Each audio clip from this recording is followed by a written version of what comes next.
Hi folks, it's Andy. Welcome to this week's Kendo Rant. We've got some fantastic questions for you today. We're going to jump to them in just 1 second, but before we do, don't forget to like, share, subscribe. Leave a comment down below using the word Kendo and help us grow the Kendo population by an immeasurable amount. I'm not even going to give you a number.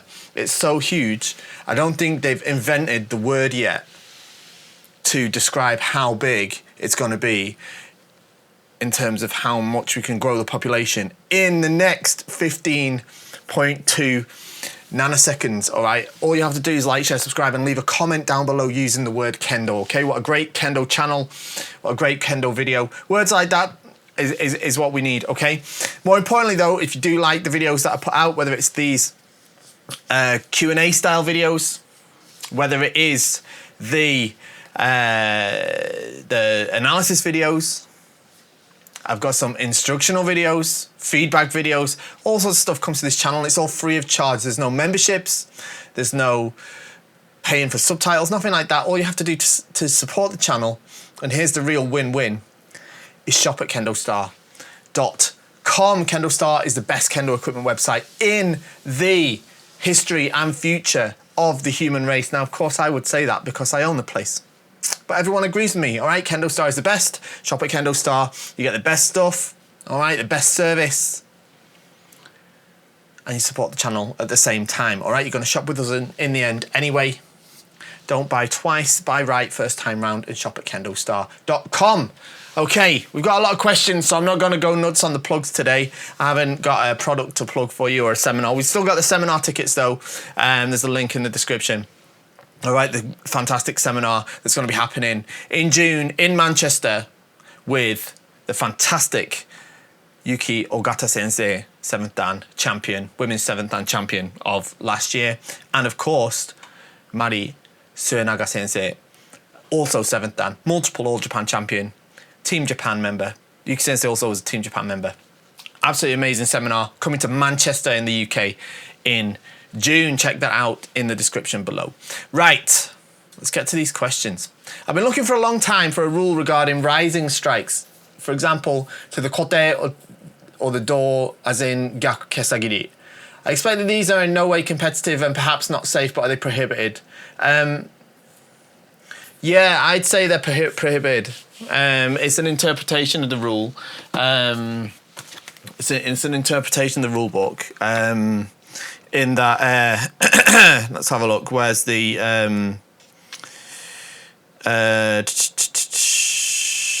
it's on here somewhere.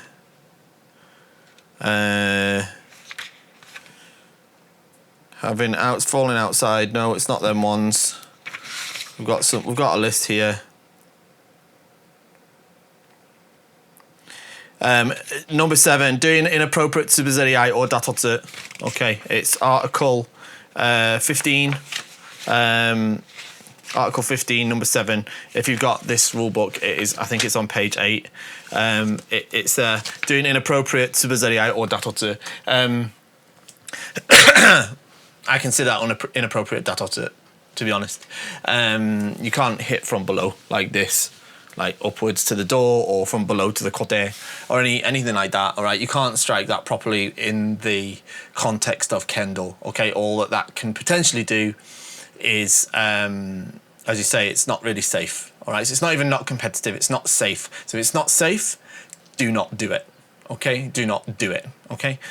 Kendo is not a game of simulating sword fights, all right? It's not a way for us to emulate Kenjutsu in armor with Shinai, okay? That's not what Kendo is, all right?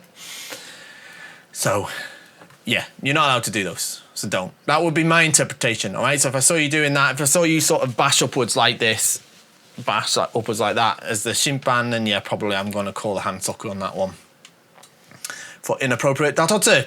Okay, Hello Fish Sensei, just curious, in high-level Kendo, do you see less simultaneous strikes that land on target?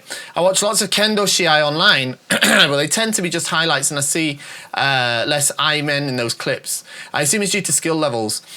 Also, just to follow up from last week's videos, can a Nitoryu practitioner choose to hold the longer Shinai closer to the handle, or do they have to hold it at the bottom Thank you very much. Okay, so there's a couple of things here. First off, regarding yeah, I mean, you don't get a lot of IoT in super high level matches as much as you do in low level matches, like, you know, Q grade level matches where people just hit sort of randomly. So there tends to be a lot of simultaneous striking. You don't get that as much in high level matches, but when you do, it's of obviously much higher quality. The rule book as guidance tells us to, it's not the rule book actually, it's the handbook, this one, tells us that we should actually consider that IoT is not, although it does exist, we should consider that it doesn't exist. So we don't, you know, really, as a shimpan, tend not to consider IoT as a thing. And it is very rarely the case that you get true IoT anyway, right?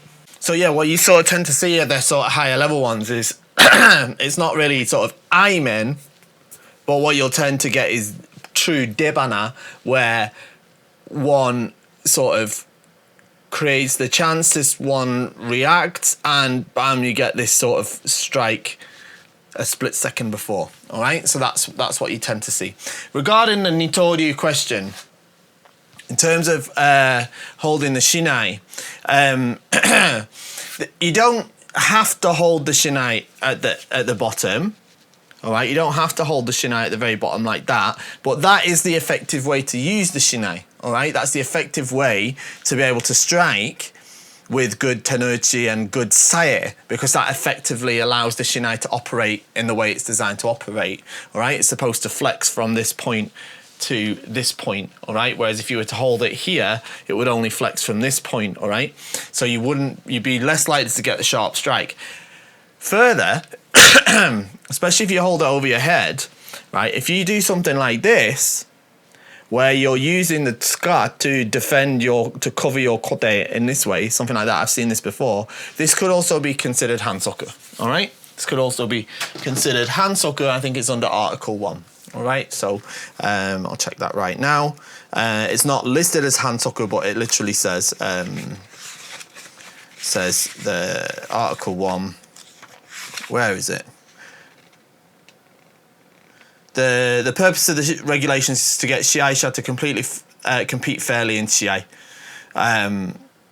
in accordance with the principles of the sword, and properly referee shiai without prejudice. So, and there's some paragraphs on it in here as well.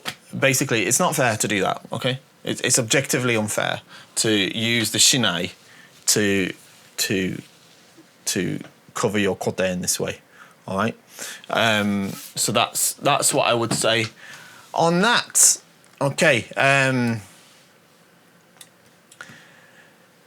So you're telling me it's hips. I'm not sure if this was a serious question or like a bit of a joke, but we'll go for it anyway. It's hipster style kendo. This is in response to last week's video where we talked about Nitoryu and Jordan. How do I sign up? I'm a member of the Kendo Federation already. Do I just ask my sensei for permission, or do I have to reach a certain level? I'm already a daimyo. Does this help? Also, if I earn 1,000 subscribers, can I get a match against you?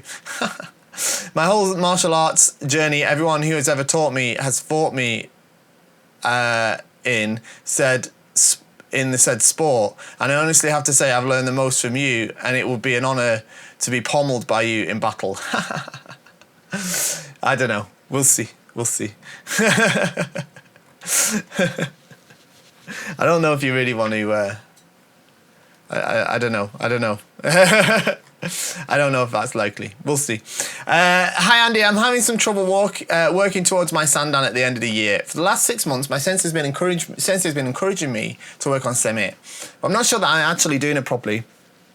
When I step back into Isoku Ito no Mae, I apply some pressure either with shinai or kiai or seme ashi.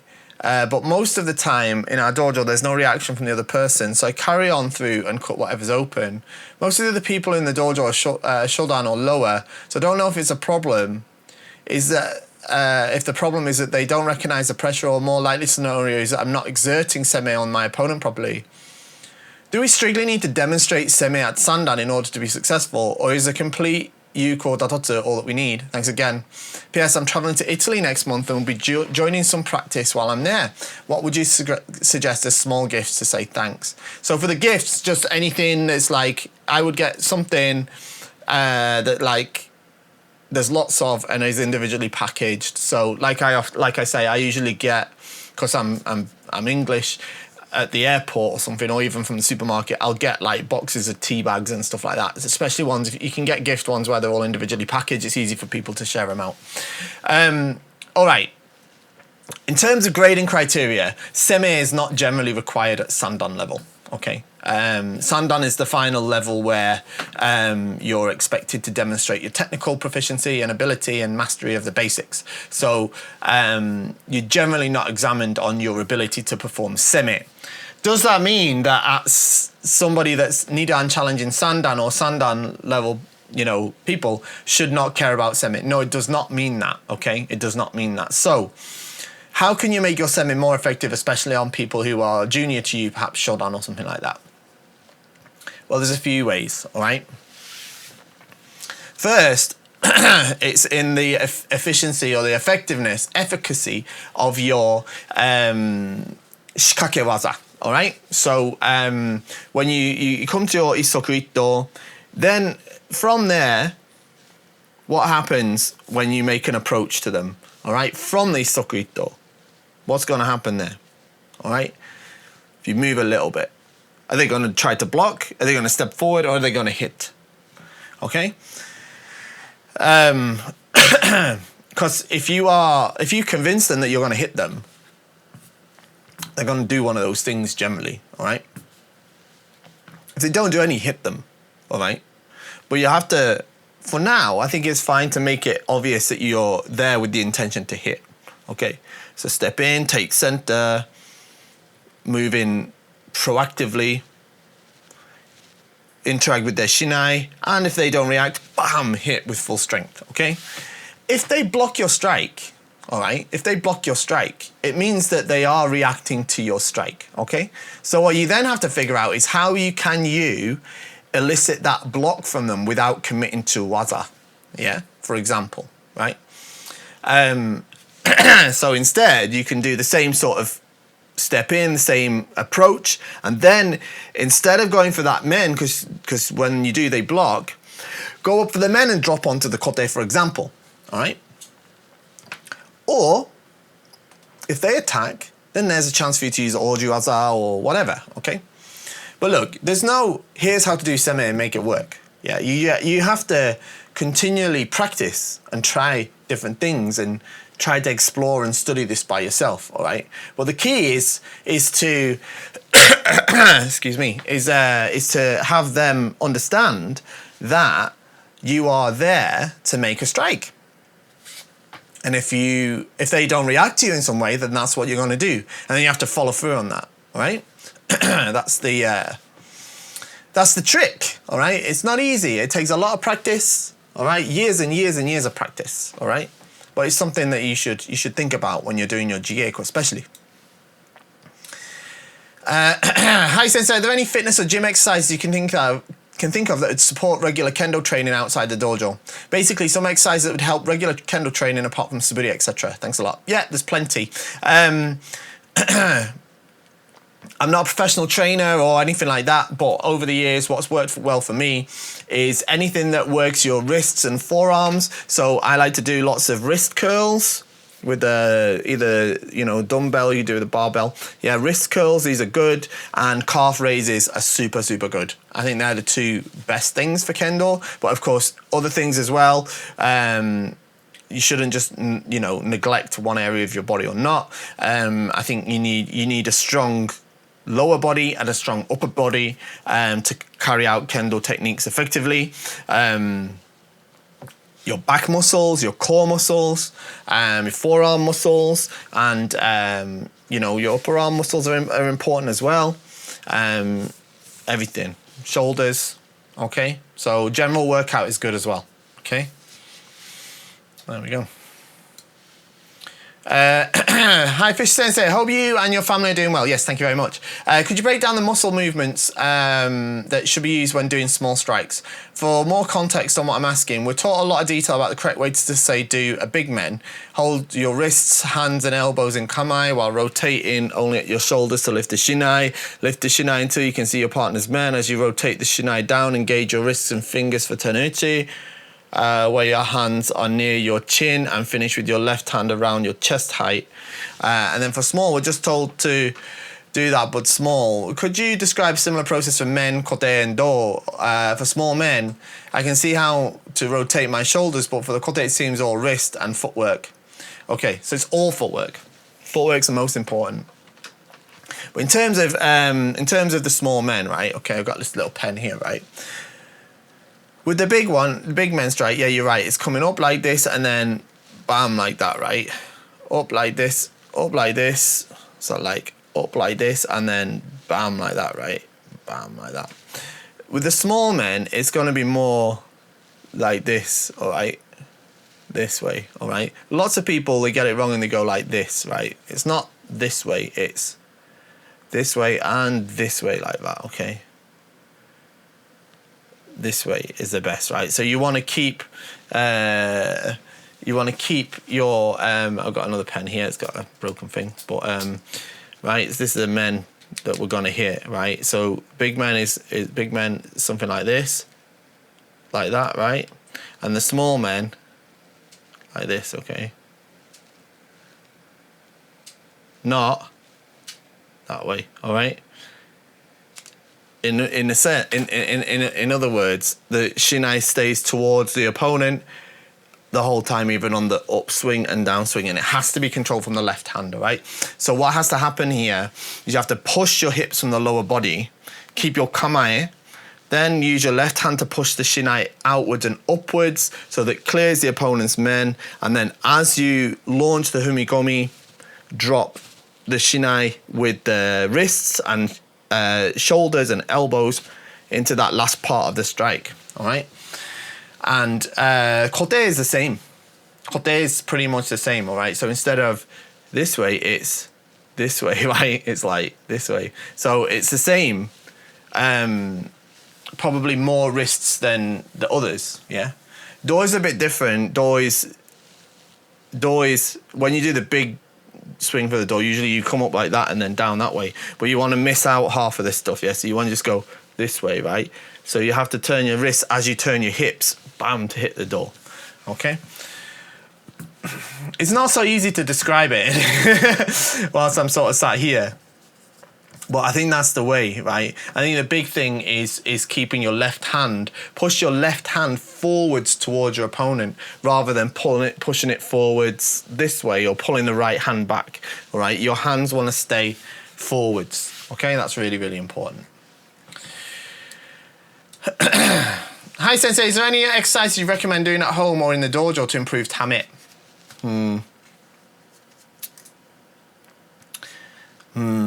Ashisabaki practice, to be honest. Tame is absolutely dependent on putting yourself in a position to be able to immediately strike. Immediately, all right? That's like the big thing about it, yeah? You're ready to go, ready to strike immediately. Which is why the opponent feels the intimidation of your seme, and that is why you have that tame, all right, because you're ready to go, but you're holding it back, right? And it's all focused on ashisabaki. So I know it doesn't sound like, it doesn't necessarily sound like it's linked, but it's super, super linked. If you want something that you can practice by yourself. Okay. Next one, right, let's have a look. I found myself watching some Shiai videos, some from the 80s and 90s, and noticed a few differences between the current era of Kendo and the old era of Kendo. What are some of the key differences, in your opinion, between those eras of Kendo? And those videos, I've seen there's a lot less movement happening, but I feel that their seme and spirit from the other side of the screen could just be down to age, but it goes without saying. Yeah, I think Kendo is an ever-evolving activity, all right? Because even like the Shiai of today, like looks different to the Shiai of 20 years ago, all right? Which wasn't the 80s and 90s, by the way, right? City sells down, right? Because 20 years ago was 2005, right? So what's 2005 is you're looking at the World Championships, almost the World Championships in Brazil, all right?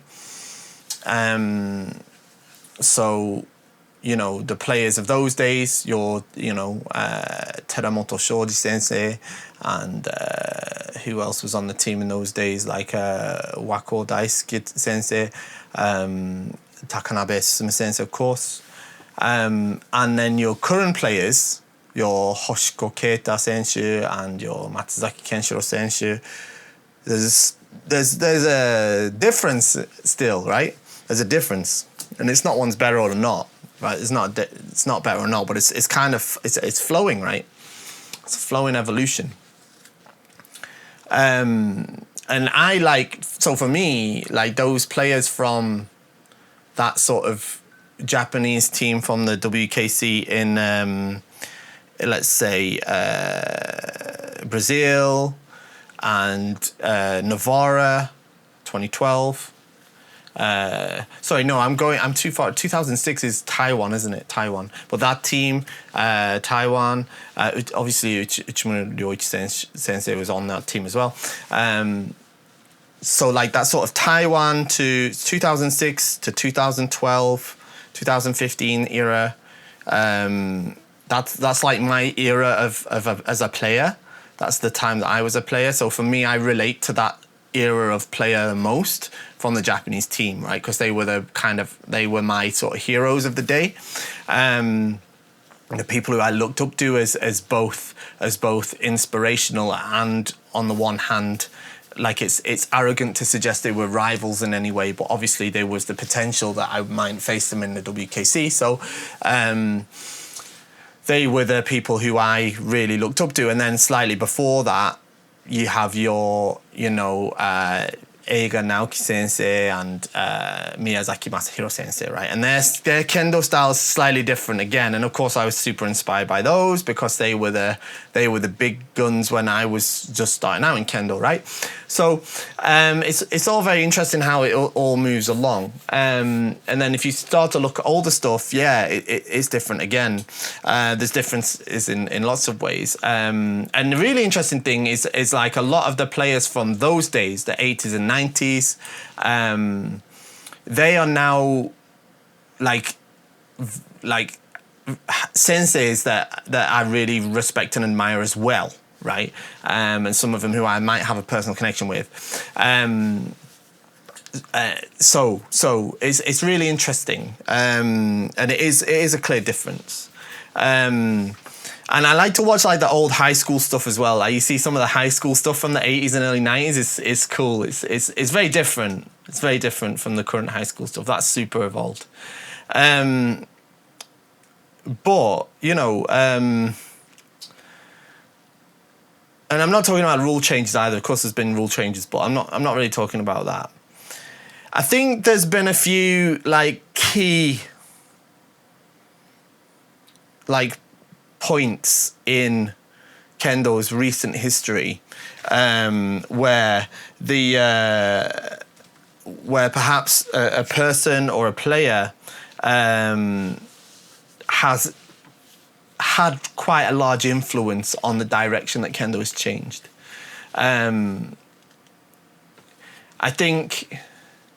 I think this is a personal theory, and it might not be true, but this is just based off my own observations watching back old stuff as well. I think Miyazaki Masahiro sensei, for example, like was a person who created pivotal change in the direction that competitive, well, not even competitive, but Kendo went in the sort of 90s, the late 90s. And I know he was competitive into the early 2000s, but I mean, in the late 90s, that's when he started to sort of come on the scene and you know, he's still, nobody's topped his achievement of 6 victories at the All Japan Championships. And I think he sort of cracked, not cracked the system, but like it's almost like he found a cheat code, and the way he discovered how to execute waza was a little bit different. And of course, you know, that's in addition to his mindset, his dedication, his obvious commitment to his training. But he also, you know, the way in the shape of his kendo was a bit different to everybody else at the time. And I'm talking about when he first started to come about, right? When he you first started to see him emerge as this successful player. And I think it changed the direction of things. I think that era was what set kendo in the direction that sort of where we are now. I think players like Takanabe Susumu sensei and Teramoto Shoji sensei, and of course Uchimura Ryoichi sensei as well, are very, very influential as well. And I think Takanabe sensei has definitely had some sort of influence over the direction that we've come in as well. But you know, it's not just us, lots. So yeah, and I think Takenoichi Yuya Senshu as well is a similar figure. I think he's a similar figure. I think he has also, you know, his achievements and his style of kendo has influenced the direction that kendo has arrived at where we're at now, and it continues to move. And I think that's all great. I think it's a good thing. I don't think it's a bad thing at all. I think it's brilliant and wonderful that kendo is structured and rigid and works within these sort of strict guidelines, but at the same time within that there are these subtle nuances that are very, very malleable. I think that's really interesting, and I really like it. It's one of the things about kendo that I really love. So there we go. Right, we're nearly at the end. Hello, Kendo. Do Kendo. Buy KendoStar. Yes. Okay. Now there we'll have another 1 million people starting Kendo, I'm sure. 1 million? How about quadrillion? More like just now. Okay. I'm going to read it again. Kendo. Hashtag do Kendo. Hashtag buy KendoStar. Look at that. We just tripled it. Right. This is potentially a bit of an esoteric question. Okay, here we go. May I ask what mindset you went with on the day of your 7th dan grading? What were you planning to do and what were you thinking? How do you deal with your nerves, and if you were nervous at all? And any advice for anyone who's grading soon for any dan? Physically, I believe it's very little we can do on the day, as that was dealt with during our training. But mentally, I believe a lot of success and failures depend on that. Asking for a friend. Okay, this is a fantastic question. So, my mindset on the day of my grading, it's really difficult to describe. Of course I was nervous. Of course I was. Now, for my 6th dan grading, it was a different scenario entirely. But of course it was something that I was working towards and thinking about. And I'd been working, and I'm talking about 6th dan so I can compare it to how I was for 7th dan, because it's quite different. I felt that for 6th dan, what I needed to do was demonstrate that I understood the concept of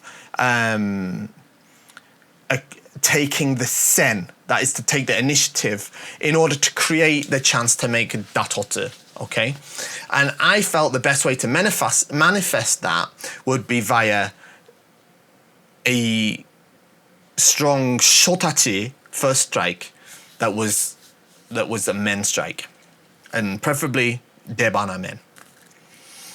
Now, that's what I've been working on in my dojo for sort of the 3 years or so prior. I know it was 5 years since I'd done Godan, but it was like 2 or 3 years that I started to properly think about, maybe 2 years before I started properly thinking about taking Rokudan. And there was a seminar. It was in France, in Paris. There was a seminar. There was Hachidan senseis from Japan there. And throughout the seminar, I kept thinking about in the keiko sessions about this concept of taking the sen with seme ashi and using my feet to do seme and striking debanemen.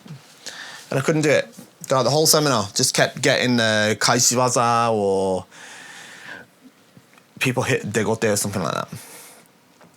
And I really started to struggle, all right, mentally. And the night before, I was like, what if, maybe I've got this wrong, you know? Maybe I've got this wrong. If I just fly in there with men strike,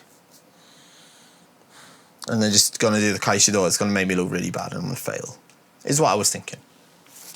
And then I woke up in the morning after not the best night's sleep. And I told myself, no, you spent 2 years or whatever thinking about this concept, this one concept of how to take the initiative and strike when you've created the opportunity. And then if I'm going to do that, I'm going to stand up, I'm going to give my best ki, and I'm going to approach, and then I'm going to step in, invite them for men, and then I'm going to give my best men strike. And if they do kaishido or whatever, then I invite them to give their best one because I will give mine. That was my mindset. And there was a seminar before the grading, and I went straight to one of my favourite Hachidan senseis who was there, because to be fair, the night one thing I missed the night before, I was privileged to sit with the senseis from Japan, and I was allowed to pour their drinks. So I was able to ask them about the exam, and they confirmed that my idea was pretty much right. So then I went to practice straight, asked the sensei for practice, and I just tried to step in and hit the men strikes. And every single one, he hit the debana or the kaishi or whatever, right? I didn't hit a single one, but he just kept hitting on me. And then I realized, well, not realized, but I was like, right, okay, there. I received all the best strikes from the best sensei. So now I can go and give my best with the same feeling. And I did, and it worked out, okay? Now, 7th Dan was a bit different. 7th Dan was a lot different. Started really thinking about 7th Dan again about 2 years ago. Started practicing with it in mind, but at the same time, I sort of went through a big journey, all right? I went to Japan a couple of years ago, realized that what I was practicing was like just totally off. It just wasn't right. I was thinking too much about doing 7th Dan Kendo rather than doing Kendo. And, thankfully, it was actually Yukio Gata Sensei that helped me realize that that isn't how I wanted to do it, and that I was on the wrong path. Then I went to Japan again back in August. That's when we took my daughter out there and practiced with a really good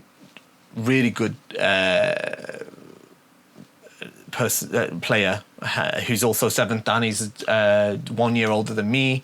He's a All Japan level player. Like, he's been in All Japan Championships maybe 14 times or something, 12, 13, 14 times, something like that. Plays in the All Japan 7th Dan tournament. And I was able to practice with him because he's a friend of mine. And he gave me some amazing advice, and it changed my Kendo completely changed my Kendo. And I felt my Kendo get better after I applied his advice, and it was hard, but it was relating to my ashtabaki, okay, and then came back, practiced, and then obviously all the time I'm thinking about the 7th Dan exam, and I'm thinking about, I'd go to bed at night and I'd picture what does the hall look like? What does the the court look like? Who am I likely to have as a partner? What am I going to do as my first strike? What's the plan I'm going to take into the exam? And maybe the day before the grading, I was sort of thinking about that as well, and I just thought to myself, well, of course I'm nervous and unsure whether I can pass this exam or not, but at the same time, I've done all this keiko up to now. I'm reasonably confident at the point where my kendo is. Again, I practiced with my 7th Dan friend again, and he assured me that he felt that I would definitely pass. I felt quite confident, actually, that ability-wise I can pass the exam, and then after that it comes down to whether I'll be outclassed by my opponent or not. So obviously I'd made the decision that I wanted to take the exam in Japan. So I did, and incidentally, I took the exam in Okinawa, which is the first time I've ever been there, but it was the first time they ever did a 7th Dan exam in Okinawa. And the reason I decided to do it there is because my daughter was in a tournament. It was the Kyushu Senbatsu Taikai 2 days before. So we wanted to go to Okinawa to support the tournament. And then there was 2 days after, there was the grading in Okinawa. Especially as it was the first time they ever did the 7th Dan in Okinawa, I thought it kind of a nice chance to try it. But what that meant is it was a much smaller grading than, like, by Japanese standard than usual. So there was just one court, all right, just one court. So the whole atmosphere was very tense. I was the only Westerner, they're grading for 7th Dan. So that was kind of, obviously I stuck out, it was obvious. So there was a lot of eyeballs on me as well. And the way they do it in Japan now is they reverse the order. So it starts with the oldest candidates and goes to the youngest. And I was in the second to last group because I was one of the youngest there at 41 years old. But I was the oldest in my group. My partners were... to balance the numbers, I was in a group of 3 rather than a group of 4, and my partners were 38 and 37. So, I had to watch the whole grading before it was my turn, and the whole time I'm thinking about what's my plan here? What am I going to do here? I've seen my partners. What do I do? And basically. I just decided to just, why am I trying to think about what to do, specially? Now, luckily, the interview with Yuki Ogata Sensei that I put on the channel, I'd done that a week before the grading. And she said something in that interview which was about her challenging the Hachidan, and it was that it's not really about... I asked her what kind of kendo she wants to do at the exam, and she said, well, it's not really about trying to do a certain type of kendo. It's about raising the quality of my overall kendo. In other words, being able to demonstrate that the kendo that I do on the daily is worthy of being given that grade.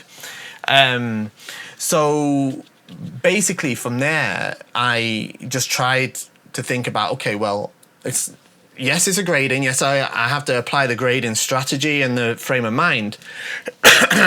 But at the same time, I don't want to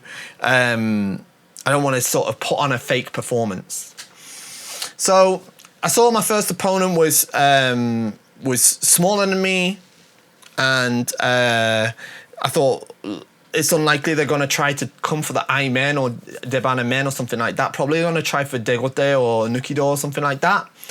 So I thought what I'd do is I just approach each encounter with the opponent case by case. I'd apply my seme, I'd watch their reactions, and then I'd respond accordingly. And if I can do that successfully, then I'll pass, right? Simple, right? Of course I was nervous as anything. I was super nervous, but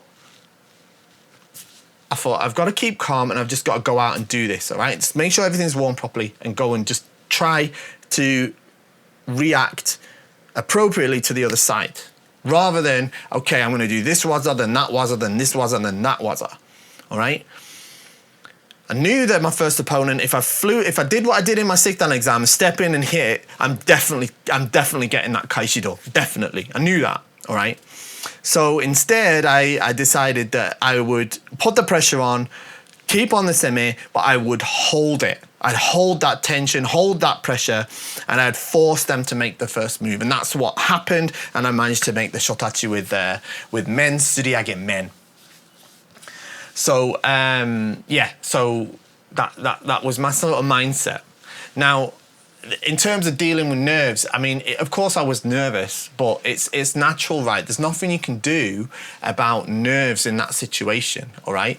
Especially when all eyes are on you, you're the only court there. There's all these people watching you. They want to see what kind of kendo you do. You know what I mean? But it's normal. Now, to be fair, yeah, I'm privileged in that I've come through I've had the benefit of having the experiences in kendo where I've often been in that situation, so I'm somewhat slightly used to it. But of course I'm still nervous, but you have to just accept the nerves and carry on with it. And I think that's all anyone can do, whatever dan grade that you're going for, all right? Now, whether it's, of course, if you're going for shodan, nidan, sandan, then you need to just focus on the technique that you're doing. If you're starting to do 4th dan and 5th dan, then you need to start thinking about how you're interacting with your opponent. And you've got to do that whilst you're under that situation that's high pressure, whilst you know you're being affected by the nerves. It is what it is, all right? And at the end of the day, you know, I just approached it with the mindset of, I didn't approach it with the mindset of I'm definitely going to pass. Of course, I wanted to pass more than anything. I really wanted to pass, all right? But I didn't assume I would pass, yeah? I hoped I would pass. But I accepted that if I didn't, and I to be honest, more people fail than pass, right? So the odds are not in my favor, right? I accepted that maybe I wouldn't, and therefore I'd have to just try to figure out how to improve so that I could do it the following time, okay? I definitely wouldn't have given up trying. I'd have kept doing until I'd done it, all right? And the same will go for the next one. Okay, last one. Hi, Sensei, quick question. Do you have any tips for the increasing the intensity during Jigeiko or Shiai Keiko? I've been watching high school Kendo Shiai and they're very intense while my Kendo ends up being very one-dimensional. Thank you in advance for your answer. Yes, make smaller steps with your footwork, all right? Don't make big steps, make small steps and keep tension in your left foot as much as you possibly can, all right? If you do that, then you'll naturally be more ready to strike and you'll be naturally more switched on, more able to respond to your opponent's strikes, and the intensity of your keiko and shiai will naturally increase, or it should, all right? That would be my quick tip for that. Okay, there we are. We're at the end of the show. Thank you very much for joining me today. Don't forget to like, share, subscribe, shop at KendoStar, and I'll see you next time. Bye-bye.